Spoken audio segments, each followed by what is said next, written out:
Dans une lettre adressée au Premier ministre chef du gouvernement, le personnel soignant du centre de traitement de Covid-19 demande une amélioration de leurs conditions de travail, notamment l'augmentation des primes, la diminution des horaires de travail.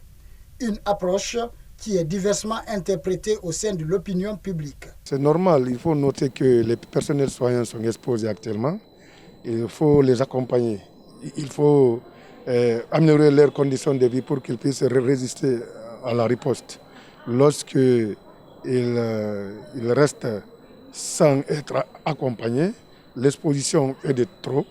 Et il va sans dire qu'aujourd'hui, quand vous venez à l'hôpital, la plupart des médecins ne sont plus là. Les gens sont en train de quitter l'hôpital. Donc ça pose des problèmes. C'est normal qu'on les accompagne. Je crois que le patriotisme devrait l'emporter. Tout le monde est sensible à leurs conditions aujourd'hui. Dans d'autres pays, les gens viennent travailler volontairement pour sauver la vie de leurs compatriotes. Donc sincèrement, le moment n'est pas opportun. Sincèrement, le moment n'est pas opportun. Leurs difficultés, tout le monde les voit. Mais je pense qu'il y a une façon de revendiquer. Et aujourd'hui, ce n'est ni le choix du gouvernement, ce n'est ni le choix du peuple de Guinée. C'est Dieu qui a voulu qu'ils soient à l'avant-garde de ce combat-là à cause de leur choix professionnel. Donc ils assument cette responsabilité.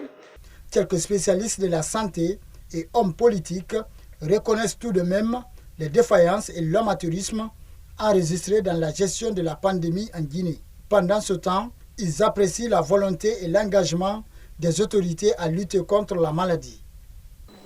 Bon, la pandémie est en train de causer d'abord des dégâts énormes, parce qu'il faut noter que suite à une mauvaise gestion qui a été caractérisée au début et qui pose aujourd'hui problème, bien que maintenant il y a eu quand même des prises de conscience par rapport à tout ce qui se passe. Il est normal que chacun puisse se ressaisir et puis encourager l'Agence nationale de sécurité sanitaire afin que les choses soient normalisées. Force est de reconnaître qu'il y a des manquements dans le processus de test de nos compatriotes face à ce virus. Il y a des résultats parfois qui se mélangent, il y a des prélèvements qui se perdent, sans compter aujourd'hui les conditions d'hospitalisation.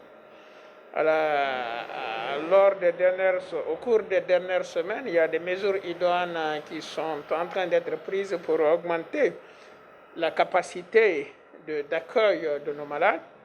C'est le lieu de saluer l'effort fourni par la Caisse nationale de la sécurité sociale à travers son directeur général. À date, la Guinée compte 2298 cas confirmés, 816 cas guéris et 11 décès. Des chiffres qui risquent d'être revus à la hausse ce mercredi 13 mai 2020 par l'Agence nationale de la sécurité sanitaire.